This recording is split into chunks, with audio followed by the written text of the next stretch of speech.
just made that woman feel like nothing in front of her daughter. Well, I didn't make her feel like nothing. I said a fact. And however she wants to feel is how she wants to feel. She makes me no. She wants to make me feel like trash all the time. Woman, hush your damn mouth. I don't have to hush nothing. Yes, you will. You were wrong. I was not wrong. You can feel like a little man all you want. That makes you like a big woman now? Oh, you the big woman? I'm always a big woman, Larry. That's the fact. Literally, I am. Hey cousins, welcome back to Ro Reacts TV, where we react, review, and recap skits from the Kountry Wayne skit universe. Alright, hey cousins, y'all already know that Sharra's car has been down. I'm going to say it's under the weather. Anyhow, it's going to cost like almost $3,000. I think like $2,700 to get it fixed. And you know, she's just trying to get back and forth to work and taking care of Brooke. And so she didn't want to ask Larry for any money. You know, he's been more than kind to her. He's not her husband. And she's trying to respect, you know, his relationship with Bethany, okay? But, you know, Bethany overheard Brooke stating that, you know, if my dad wants to help you, go ahead and let him help you. Sharra is trying to be independent, and she's also trying her best to be respectful of Larry and Bethany's marriage. But she did tell Brooke that if push comes to shove, if she really needs the help and he offers, she would take it.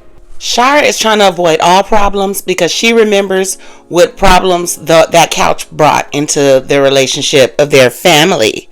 And I'm glad he's not her go-to. He's her last resort. Bethany acts so confident, but you know, Sharra has her shook. She is scared that Larry's head is slowly turning towards Sharra's way. And I want Larry and Bethany to stay together because they are good skit TV. Anyway, cousins, so Sharra goes to pick up her car the next day, and they tell her, well, she went to go pay on it. She went to go pay on it because she's paying it off little by little. She's going to take the money that Larry gave her before she went to Chicago and put it on the payment. Well, the man tells her, well, you know what? Your car is paid for. I'm going to go get the keys for you. And she's like, no, it's not. He's like, yes, it is. So she takes the car and she goes straight to Larry. And she pulls up on Larry and she's just having small talk. And then all of a sudden she tells Larry, thank you, Larry. Thank you for paying for my car. And he's like, I didn't pay for your car.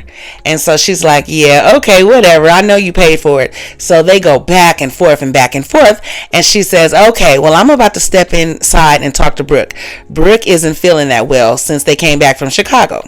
Okay, so she steps inside and she talks to Brooke, and Brooke tells her, you know, well, just be thankful that it was paid for. So Larry comes in and he's still trying to plead. I know you think that I paid for the car, but I did not pay for it. And then who comes in?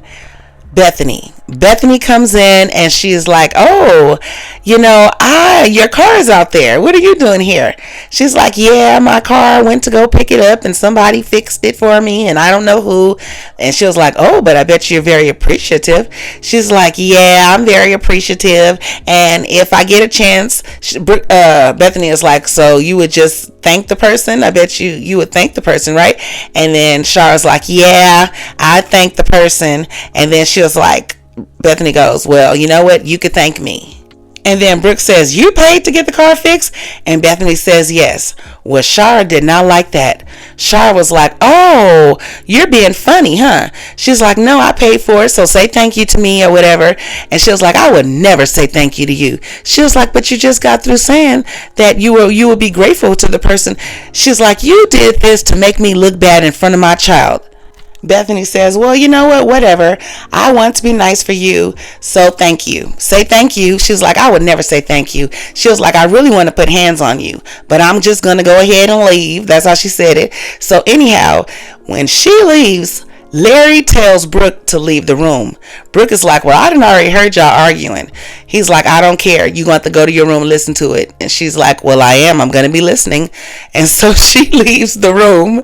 And then Bethany is cocky, okay? She's like, I don't know what the problem is. She was like, he was like, you went and paid for Sharra's car to be fixed? You know you did that just to make her look bad.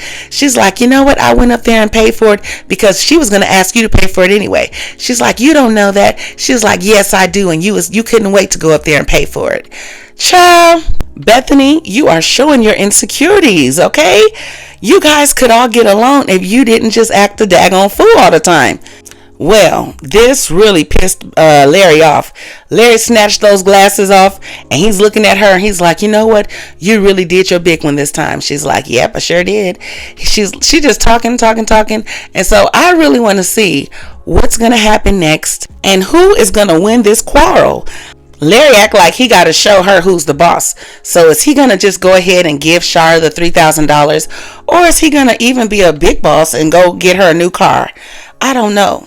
Drop your thoughts in the comments, cousins, and I'll see you on the next Ro Reacts TV video.